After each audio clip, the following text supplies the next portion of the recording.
आजिमपुर नाम की एक गांव थी। उस गांव में रहती थी पार्वती और मालती। मालती और पार्वती एक दूसरे की पड़ोसी थी। वो लोग एक दूसरे की अच्छी दोस्त थी। पार्वती का एक बेटी थी, उसकी नाम थी सोना। और मालती की भी एक बेटी थी, उसकी नाम थी तारा। तारा और सोना की एक ही दिन में जन्म हुई थी, इसीलिए हर साल उन दोनों की बर्थडे एक ही दिन में हुआ करती थी। पार्वती के परिवार बहुत अमीर थी। उन लोगों की बहुत सारे जायदाद, घर गाड़ी सब थी। लेकिन मालती की कुछ भी नहीं थी। उन लोगों की घर गाड़ी कुछ भी नहीं थी। उन्हें ठीक से खाना भी नहीं मिलते थे। मालती पार्वती के घर में काम करती थी और उससे जो पैसे मिलते थे उस पैसे से उन लोगों की घर चलती थी। पार्वती के परिवार बहुत अमीर होने की वजह से उनकी बेटी अच्छी स्कूल में पढ़ती थी और मालती उसकी बेटी को गांव के एक सस्ती स्कूल में पढ़ाती थी। मालती कभी कभी पार्वती के घर पे बचे हुए खाना अपने घर ले आती थी।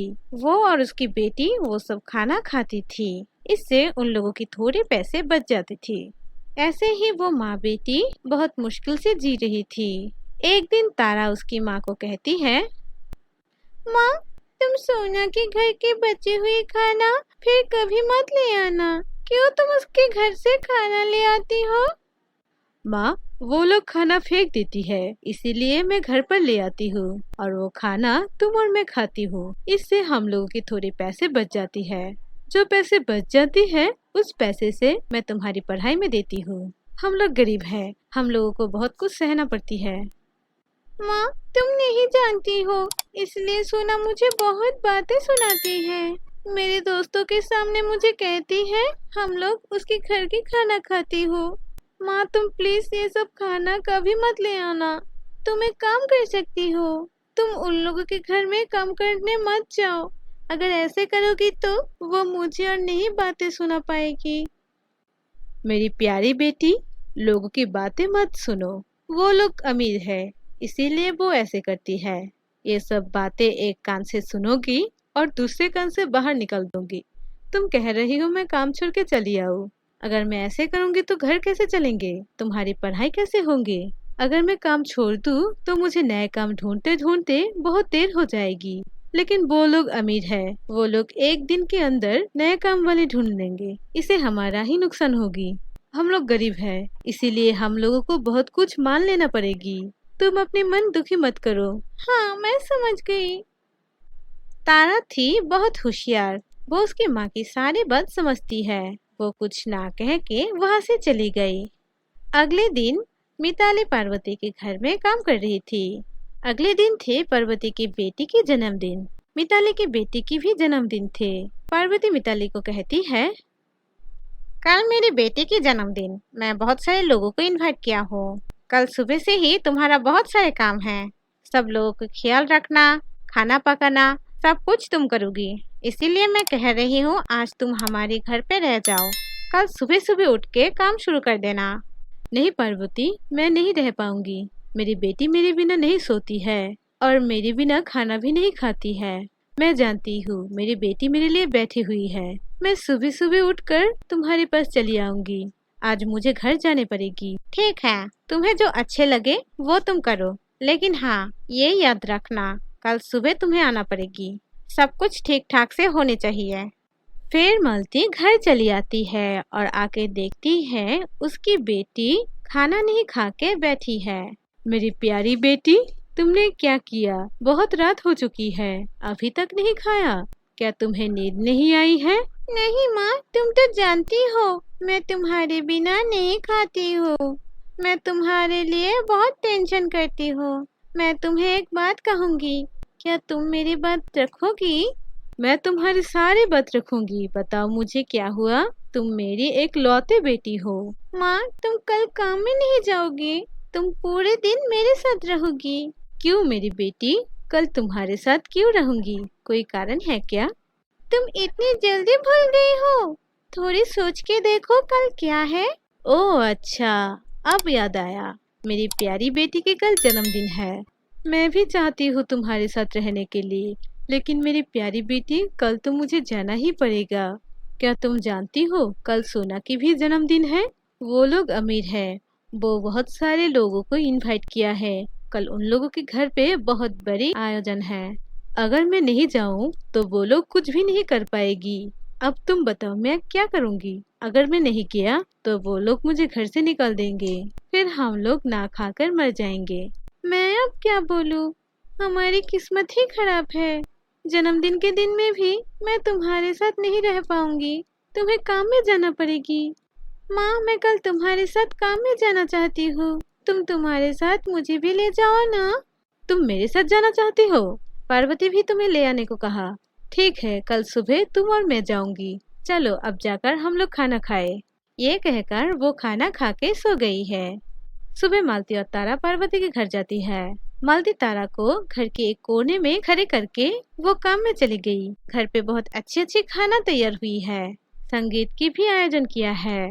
तारा ये सब बहुत ध्यान से देख रही थी। ऐसे देखते देखते शाम हो गई है। सोना के घर में बहुत सारे लोग आ रही हैं। वो लोग बहुत अच्छी अच्छी ड्रेस पर के आई थी। थोड़ी ही देर में बर्थडे पार्टी शुरू हो गई थी। वह सभी लोग बहुत अच्छे अच्छे सुंदर गिफ्ट दे रही थी। तारा घर के एक कोने में खड़े होकर ये सब देख रही थी। अचानक सोना तारा को देख लिया। सोना उसके दोस्तों को लेके तारा के पास गई और कहने लगी, तारा, इतनी बड़ी बड़ी आंखें करके क्या देख रही है? अपनी जिंदगी में ये सब कभी नहीं तूने देखा है ना? अच्छे से देख। ये सब देखने के अलावा तू और कुछ नहीं कर पाएगी। और तूने ये कैसा ड्रेस पहन के आया? आज मेरी बर्थडे है, तू ये नहीं जानती? देख, सब लोग कितने सुंदर सुंदर ड्रेस पहन के आई है और तू कितनी गंदी ड्रेस पहन के आई है। मेरी ड्रेस देख, कितनी सुंदर, बहुत महंगी है। तू ऐसा ड्रेस कभी भी नहीं खरीद पाएगी। सारी जिंदगी देख के ही बितानी पड़ेगी। आज तेरा भी जन्मदिन है। देख, आज के दिन तू क्या कर रही है और मैं क्या कर रही हूँ। ये सब बोल के वो लोग तारा को बहुत सुनाती है। तारा तब वहाँ से सैड होके चली जाती है। जाते जाते वो एक पेड़ के नीचे बैठती है और बहुत रोती है। बहुत समय तक वो रोती रही। ये सब देख के एक बूढ़ी औरत उसके पास आती है और कहती है, तुम्हें क्या हुआ है? तुम यहाँ बैठ के क्यों रो रही हो? मैं बहुत समय से तुम्हें देख रही हूँ। मुझे बताओ क्या हुआ है तुम्हें? बूढ़ी माँ, मैं क्यों नहीं रोऊंगी? मेरी किस्मत से रोने के अलावा और कुछ भी नहीं है। मेरी पड़ोसी सोना की आज बर्थडे है। आज मेरा भी बर्थडे है। वो उसके जन्मदिन में बहुत बड़ी बड़ी केक कट रही है और वो लोग मेरा मजाक उड़ा रही है। मेरी तो एक केक काटने की भी हैसियत नहीं है। मैं नहीं रोऊंगी तो कौन रोएगा? तुम ही बताओ बूढ़ी माँ। ओह अच्छा, ये बात है, तुम मत रो। आपके लिए ये बहुत छोटी बात है, लेकिन मेरे लिए ये बहुत बड़ी बात है। मुझे बहुत बुरा लग रही है। ठीक है, तुम अपनी आंखें बंद करके खड़ी रहो, मैं तुम्हें एक गिफ्ट दूंगी। ये कहकर बूढ़ी माँ जादू करके उसके हाथ में एक केक थमा देती है। तारा, अब तुम अपनी आंखें खोलो। तारा केक देखकर बहुत हैरान हो जाती है और बोलती है, बूढ़ी माँ, आप इतनी जल्दी कहाँ से केक ले आई? मैं तो अभी ही अपने आंखें बंद किया। पहले मैं बहुत सारे जादू जानती थी, अब मैं बूढ़ी हो गई हूँ, इसीलिए मैं बहुत चीजें भूल गई हूँ। मैं तुम्हें जो केक दिया, ये केक तुम्हें तुम्हारे जन्मदिन में ही काटने पड़ेंगे। जो जो खाएगी वो सब लोग तुम्हें अच्छी अच्छी दुआएं देंगे और वो सब दुआएं सच हो जाएगी। अगर तुमने ये केक तुम्हारे जन्मदिन में बाद काटोगी तो जो जो तुम्हारी ये केक खाएगी वो तुम्हें बददुआ देगी और वो सब बददुआ सच हो जाएगी। अगर ये सब सच होगी तो अच्छी होगी। आपके बहुत बहुत शुक्रिया बूढ़ी माँ। ठीक है बूढ़ी माँ, ये केक मैं अभी ले जाती हूँ। अभी मैं मेरी माँ के साथ ये केक काटूंगी। ये कह के तारा वो केक खुशी खुशी से घर पे ले आई। मालती सभी काम खत्म करके घर पे आई। मालती घर आके केक देख के बहुत हैरान हो जाती है और कहती है, माँ, इतनी बड़ी केक तुम्हें कहाँ से मिली है? ये देख के तो लगती है बहुत महंगी है। तुम ये केक कहाँ से ले आई? तारा तब उसकी माँ को सारी कहानी खुल के बताई। सब सुन के वो बहुत खुश होती है। वो लोग उस केक को काटती है और उसकी माँ केक खा के बहुत अच्छी दुआ करती है। थोड़ी ही देर में उसकी दुआ कबूल हो जाती है। उन लोगों की टूटी हुई घर बहुत बड़े घर में बदल जाती है। उसके बाद से मालती और उसकी बेटी उस घर में अच्छे से और शांति से जीवन बिताने लगती है।